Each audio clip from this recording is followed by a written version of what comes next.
Hey guys, this is Shivam. So today we'll go and solve leetcode question 3447. So this was the question which was asked today in the contest. Okay, let's go ahead and try to see what this question is saying. So what they are saying is they have given you an array called as groups, and where groups of I is representing the size of particular group, and they have given you one more array called as elements. Okay. So now what is your job is, let's say you're having these two arrays, one is groups, then another one is the elements.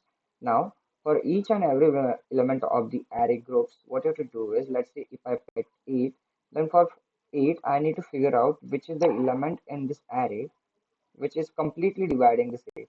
So, okay, so I can say, okay, 4 can divide this 8 and 2 can also divide this 8. So, if there are multiple elements which are dividing this element, then what I have to do is I have to return a lowest, the element which is sitting at the lowest index, okay. So, in this case, the element which is sitting at the zeroth element is actually dividing 8. So, yeah, for 8, okay, so in output, you will be creating one array and over there you will just, okay, you can say, okay, for 8, there is element at the zeroth index, which is dividing 8, and this is the lowest possible index which I can have. Okay. Same thing goes for 4. For 4, again, you can say the element which is sitting at index 0 is dividing it. For 3, 4 is not dividing, 2 is not dividing it. There is no such element, then you have to simply put negative 1 over here. Then for 2, it is, so 4 can't divide it, but 2 can divide it. So I can see the element which is sitting at first index is dividing it. And then for 4, it's again, you can say the index sitting at the zeroth index is dividing it. Okay. So, so question sounds very easier if you think in a brute force way. So what can be the brute force way for solving this? Okay, let me take this example and try to figure out what can be the brute force approach. The brute force approach is very simple. I can say, okay, I'll be having this array 2, 3, 5, 7. Now for the 2, I need to figure out which index of the element can divide this completely. Okay, so it's like I have to figure out what is that lowest possible index which can divide this completely. So what I can do is I can simply iterate on the elements and I can see, okay, can 5 divide the 2? Answer is no. Can 3 divide the 2? No. Can 3 divide the 2? No. It means that I didn't found any element which is dividing 2 completely. So I'll simply put negative 1 for this. Then I'll go to the 3, and for 3 I'll repeat the same process again. So I'll say, okay, can 5 divide this? No. Can this 3 divide it? Yes. And what is the index of this 3? It's 1, so I'll just put 1 over here. Then for the 5, can 5 divide this? Yes. I'll just simply put 0 over here. Then for 7, can 5 divide this? No. Can 3 divide this? No. Can 3 divide this? No. So I'll put negative 1. So you can see the answer is negative 1, 1, 0, negative 1. So this is the brute force way. But what's the problem with this? The problem with this is that this approach is going to take O of n square time, because what you have to do is first you will require a loop, outer loop, in which you will iterate over all of these elements, and for each of the element you will iterate on the elements array again, right? So what you are doing is, let's say the size of this array is m and the size of this array is n. Then what you are going to do is you're for each of the m elements you will perform n operations. So its time complexity will be O of mn, right? Right. It's like for 2, how many operations you will perform? 3. For 3, how many operations you will perform? Again 3. For 5, you will perform 3 operations. For 7, again you will perform 3 operations. So there are 4 elements, and for each of the 4 elements, you will perform the 3 operations. So it means that your time complexity will become m into n. Okay. And that's not something which will get accepted. So we have to come up with some better approach. And what can be the better approach of this? Okay, so when I was solving this question, then what happened is I first thought about the brute force way. Then what I was thinking is, okay, from m into n, I'll just try to reduce it to m or n. But later I realized, okay, it's not necessary that you just reduce it to the linear complexity, but you can reduce it to the logarithmic time complexity, and that was the best approach only. But can I reduce it to the logarithmic time complexity? The reason is you can't reduce this to O of n or O of n. It's because you can't decide which element can divide this tree without looking at each and every element of this array, right? So I just have to switch my thinking way. What I can say is, instead of going into the element array and trying to figure out whether this 5 divides 2 or not, instead of doing that, what I can do is I can pick some element. Let's say I'm standing on the 5. Not 5, let's say I'm having some element 36 in the array. For explaining the approach, I'm just taking the element to be as 36. So let's say I'm having 36 in the array. Now what I can do is, instead of visiting each and every element of this array and trying to see whether this element divides the 36 or not, what I can do is I will say what are the factors of 36. So what are the factors of 36? It is like 1 can divide 36, then 2 can divide it, 3 can divide it, 4 can divide it, then I can say 5. Okay, 5 is not dividing it. 6 can divide it. 36 itself can divide it. 18 can divide this. Then 12 can divide this. 9 can divide this, and 6 can divide this. Okay, these are only the factors of the 36. So there is one thing which you can observe over here. So let's say if you see all the factors, when I'm saying 1 is a factor of 36, what it means is that 1 can divide 36 completely. It means that you take a 1, you multiply it with some element, and you get a 36, right? And what is that element? That is 36. You go to the 2, you multiply it with the 18, and you get 36. You take a 3, you multiply it with a 12, and you will get 36. Okay. So if you see all the factors, what I can say is I can categorize these factors into the two categories. Okay. So let's say this is my one category which is on the left side, and this is another category. So the point to be noted over here, if you simply see the last factor, it's a 6. So what I can say is 6 is the square root of the 36. It means that when you multiply 6 with itself, you are going to get 36. And any factor, let's say if I want to get some other factor of the 36, then what I can do is there are two numbers, right, which are getting multiplied with each other, and they are generating 36. So what I did is I simply increased this number. Let's say from 6, I increased this to the 9. Then if I want to get this multiplication, what I have to do? I have to simply reduce it, right? It will not happen. Let's say if you increase this number as well, and as well as you increase this number. So what will happen is if you increase both the numbers, then this multiplication will increase. It will not remain 36. If you want to keep this multiplication up as a 36 by increasing this number, what you have to do is you have to simply reduce this number. So if you are increasing it to the 9, then simply the second number will be less. It will get reduced, right? So it will become 4. When you will increase it again, you will make it 12, this will become 3. So the pattern is one of your factor will be always less than your square root, and one of the factor will be always greater than your square root. Okay, you can see one of the factor will be always less than your square root. Why is it so? Because yeah, I'll just explain it again. It's okay. It's like, see, you're having 6, you multiply 6 with 6 itself, and then you are getting 36. Now what will happen if you increase both the numbers? Your multiplication uh, will become something 42, or it will just go ahead of 36, right? It can't be 36 if you increase both the elements. Or if you decrease both the element, what will happen is your multiplication will become lesser than 36. But what you have to do is you have to keep this multiplication as 36 itself. So it means that if you are increasing something, you have to decrease the other part, right? You can't increase both the things, or you can't decrease both the things. You have to increase someone and you have to decrease someone. So from that observation, what I can say is the square root is that stable point where both the factors, both the elements are equal. Okay, so it means that there will be the one of the part of your multiplication which will be always less than your square root, right? So if that is the case, then from here, what I can make the observation is like one of my factor will be always lesser than the 36, and from that factor itself I can figure out other factor. It's like, let's say if I get to know that 2 is the factor of 36, it means that 2 is getting multiplied with someone and it is generating 36. It means that I'll just simply divide 36 by 2 and I'll get 18, right? Let's say if I got a 4, I get to know, okay, 4 is divided in 36. It means that there is someone which is getting multiplied with 4 and it is generating 36. But I don't know what that number is. So what I can do is I can simply divide 36 by 4 and I'll get that second number, that is 9. Okay. It's like 4 into 9 is 36. It means that what is 9? 9 is simply 36 divided by 4. Okay, that's simple mathematics.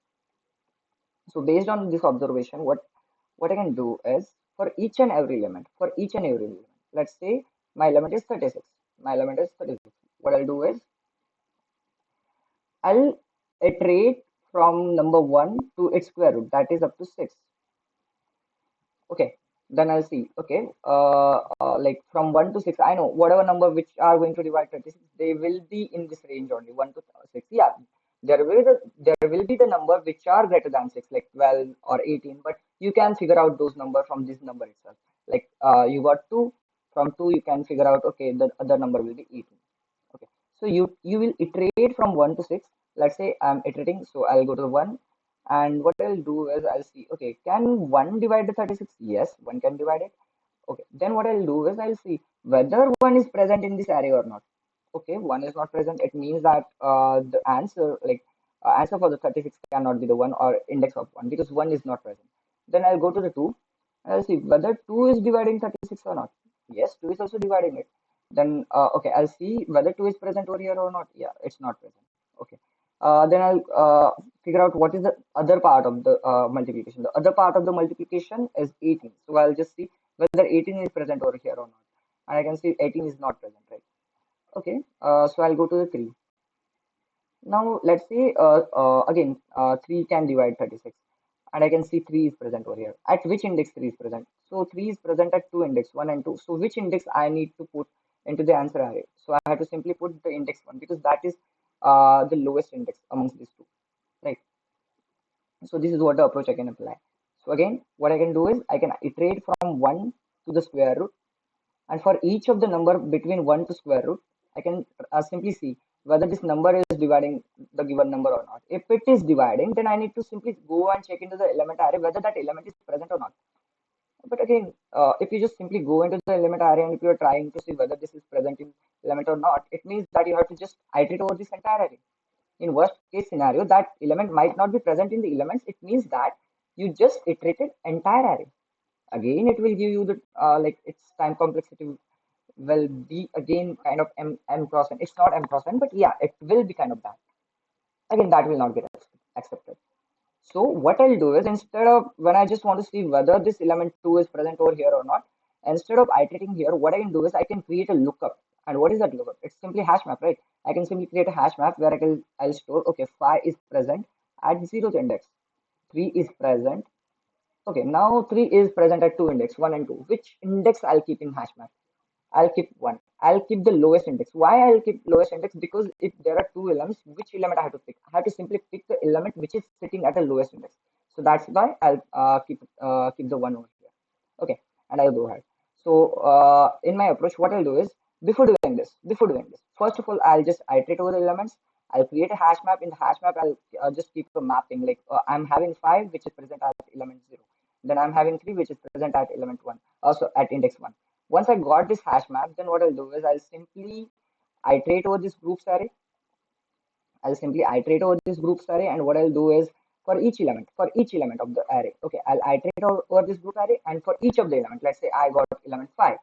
What I'll do is for 5, I'll just iterate from 1 to its square root. So what is square root of 5?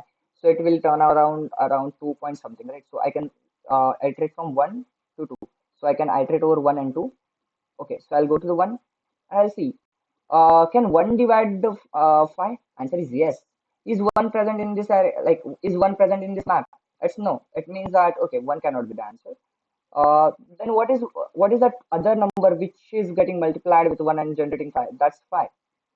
So it means then I'll just see whether 5 is present in this map or not. Yeah, 5 is present and it's present at element 0. So it means that for this element, the answer will be is index 0.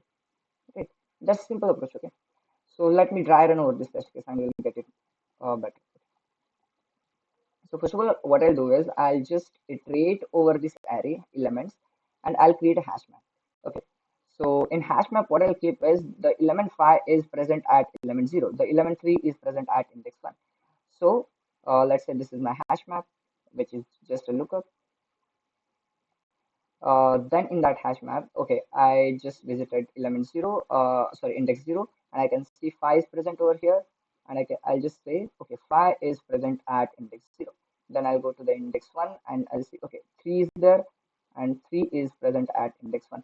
Now, when I go to this 3, what I can say is 3 is already present in HashMap. It means that I already encountered 3 before this index 2, right? Currently, I'm at index 2. Currently, at index 2. And I can see 3 is already present in HashMap. It means that 3, I have already encountered 3 before index 2. It means that I don't have to put it again into the HashMap because it's already there in some lower index. Okay. So once I created this hash map, next thing which I'll do is I'll just simply iterate over this array. Okay. So I'll start iterating over this array. So I'll first iterate for 2, then I'll iterate for 3, then I'll iterate for 5, and then I'll iterate for 7. For 2, what I'll do is I'll iterate from 1 to its square root. What is square root of 2? It's like uh, we we can say square root of 2. I can simply iterate from 1 to 1 point something because we don't have any number, right? So I can say simply I'll iterate from 1 to 1. So what is that number which gets multiplied with 1 and gives me 2? So it's 2. So I'll first see whether 1 is present in this map. It's not. Is 2 present in this hash map? No. It means for 2, the answer is negative 1. Okay. Then I'll go to the 3 and I'll just iterate over 3 and I'll just try to figure out what will be the answer for 3. So for 3, again, I'll see, like I'll iterate from 1 to its square root and its square root is again lesser than 2. Because, okay, so it's like I just have to iterate over 1. And what is that number which gets multiplied with 1 and generates 3? It's 3 itself. So I'll first see whether 1 is present here. No. Whether 3 is present. Yes, it is present. And at which index it is? It is present at index 1. So it means that for 3, my answer is going to be the 1. Then I'll go to the 5.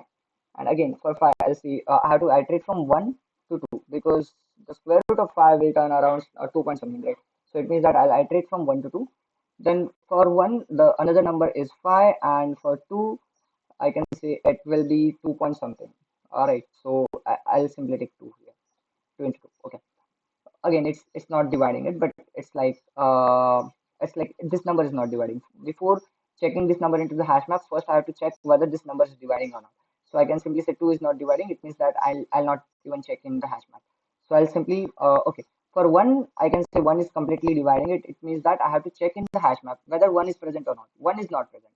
Okay, doesn't matter. What I can do is I can check for 5 because the other part of this multiplication is 5 and I can see 5 is present and it is at index 0. It means that for 5 answer will be 0. Then I'll go to the 7 and for 7 I have to iterate from 1 to that's it. Okay. Can 1 completely divide 7? Yes, it can, but 1 is not present in hash map. But other part of the multiplication is 7. So I'll just check for 7 and 7 is not the part of this hash map. So okay. So I can't get answer from here. Then I'll go to the next element, which is 2. But the problem is that 2 can't divide the 7, right? If 2 can't divide the 7, it means that like I don't have to even check into the hash map. It's like I iterated all the element, but still I didn't got any element which is dividing 7. So it means that the answer for 7 is going to be simply negative 1. Okay, and that's why you can see it to be as negative 1. Okay, so that's simple approach. Let me show you the code. See, here I created hash map where I'm keeping the element with its index. So I'm simply iterating over the elements array and I'm just putting the element with its index into the hash map. Yeah, but before putting it, I'm just simply checking whether that element is already present or not. It's because if you're having some element which is occurring more than once, then what you have to do is you have to simply keep the lowest index possible. So that's why if the element is already present, it means that it has occurred on some lower index and I don't have to update the hash map. Then I have created an answer array over here, and this is the array which I'm going to return later. So I'll just compute the answer of every element into this answer array. So what I'm doing is I'm simply iterating over the groups, and for each of the element, I'm iterating from 1 till its square root. Right? I'm iterating from 1 till its square root. What do you mean by square root? The number which is getting multiplied by itself and it is generating the given number. Then I'm first checking whether that number, whatever number you're standing, like whatever number G where you're standing, whether that number is dividing your group of I or not. If it is dividing, then what I can do is I can just simply go into the map and I can see whether that element is present in map or not. If it is present, then it's like I can say that can be my answer. And if it is not present, I'm simply saying, hey, just return me -1. Okay. Then I'm just saying, I'm just checking. If my index is -1, it means that I didn't encounter any element which is dividing my current number. So it means that doesn't matter whatever is your index or whatever it is 5, 7, 8, 9, you just update your index to the current index. But there's one more check I'm doing. Like let's say the index is 3 and the number which you got is -1. So you can't simply say if your current index is less than negative, or like if your -1 is less than 3, it doesn't mean your answer is going to be the -1. -1 means that you didn't got that event. So that's why I have applied one more condition over here. Okay. So code is pretty intuitive. You can just see and uh, yeah, like whatever I have written, it is simply whatever I've done over here. Okay, so that's it. So thanks for watching this video. So please do like this video, share this, subscribe it. Okay, thanks. Bye.